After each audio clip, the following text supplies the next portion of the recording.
Alright everyone, this is Gene for a new episode of, yeah, you have guessed it, Oranda Power. And today, while I posted a video about the future fish I want to put in this aquarium, don't forget to check out that video. Yama have actually left a comment saying why shouldn't I put some snail in this aquarium. Sorry, I just had some problem talking for some reason, but yeah, he suggests me to add some snail in this aquarium, and I considered it, and it is actually a pretty good idea. Such a good idea actually that I'm ready to change completely my vision of the future fish in this aquarium. So let's just explore a little bit the worries I have first, and then let's explore the other things I want to talk about. So my first worry I have about keeping snail is that in the past I never had good luck with snail. Obviously it was a long time ago when I believe it was only in the 10-gallon aquarium that I kept snail, and they never did really well for more than a month or so, probably due to the fact that I wasn't feeding them directly. I thought they were only supposed to eat algae on the glass, so they were left with a slow death of starvation, I guess. Plus the fact that the aquarium was full of ammonia, probably due to the fact that I had way too many goldfish in there. So that was my experience with snail until now. So basically I really my lack of information have killed some of my snail in the past. So theoretically this aquarium would be good for snails because, first of all, the water. It's hard water, and hard water is essential for the shell of a snail. The problems start here though, and the fact is that right now each and every one of the fish in there have the potential to compete with the snail. So the way every fish in there survive is due to the fact that every single one of them is adapted in some way.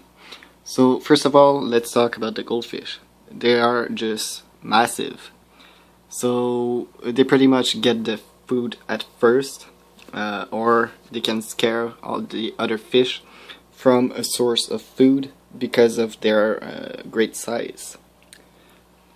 The dinos are the fastest of the fish, and they are also really dominating the territory where the food comes from. So they are pretty much one of the first fish that get to the food, so they have a chance to eat, as well as their small size means they don't need a lot of food. The barbs for themselves, they are a combination of a smart fish, a fast fish, and quite an agile fish, which is full of resource and which is also really adaptable to any kind of situation. And then we have a great number of scavengers already that are adapted to collect the scraps from the bottom of the aquarium. So I kind of have already a lot of competition in the aquarium, and I'm afraid a snail or a colony of snail wouldn't do well due to those reasons. But what kind of tipped the balance here is the fact that I have absolutely no fish that eat all the brown algae in the aquarium. So if snail eat brown algae, they would have at least a snack right there.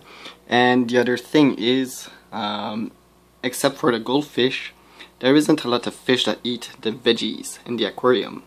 The goldfish eat the salad, but it takes time. The goldfish will eat beans and peas and corn even, and a lot of veggies, but they are slow.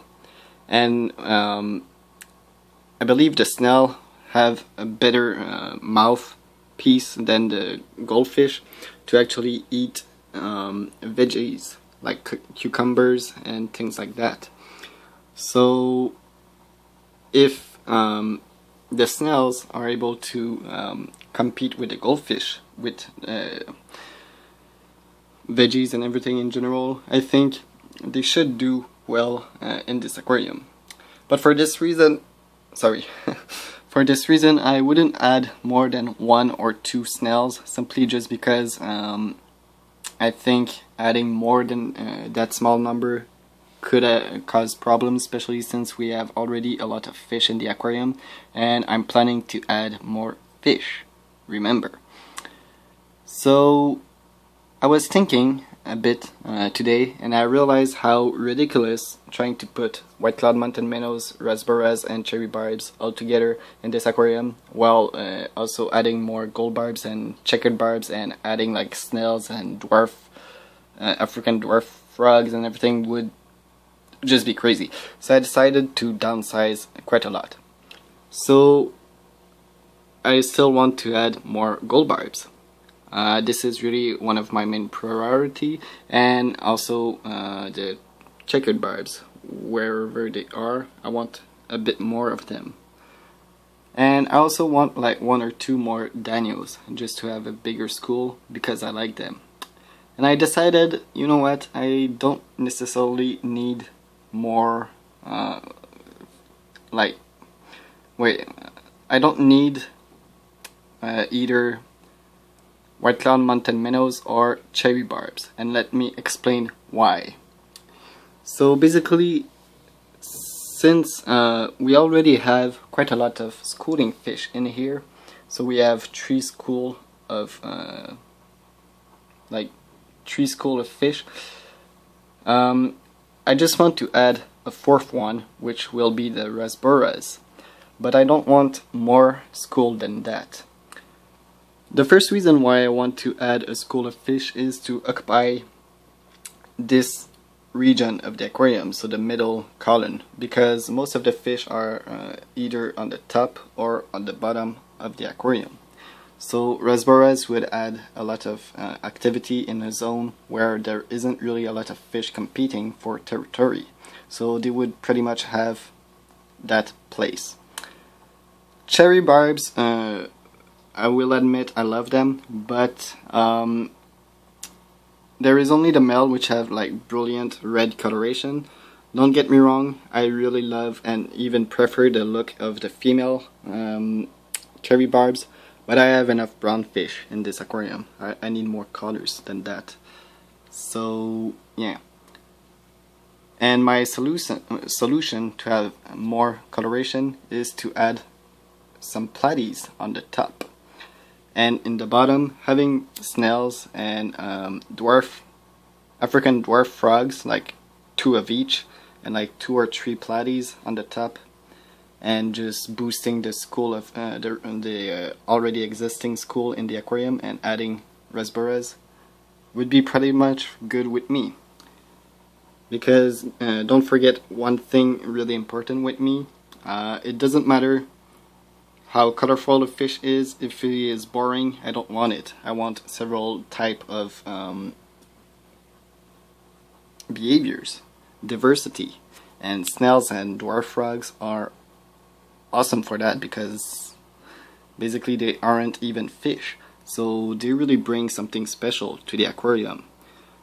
It's pretty rare to see African dwarf frog in aquariums, so especially people that don't know that there is actually frogs that are aquatic, they would be impressed. And African dwarf frogs are an animal that I have never kept, so this seems cool.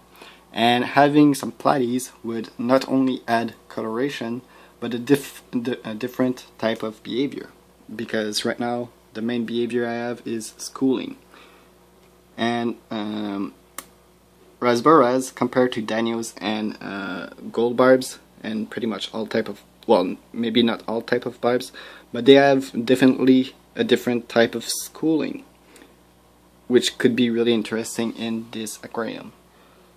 So I'm not eliminating the fact that I might get some cherry barbs or white cloud mountain minnows. I'm just saying they aren't my priorities.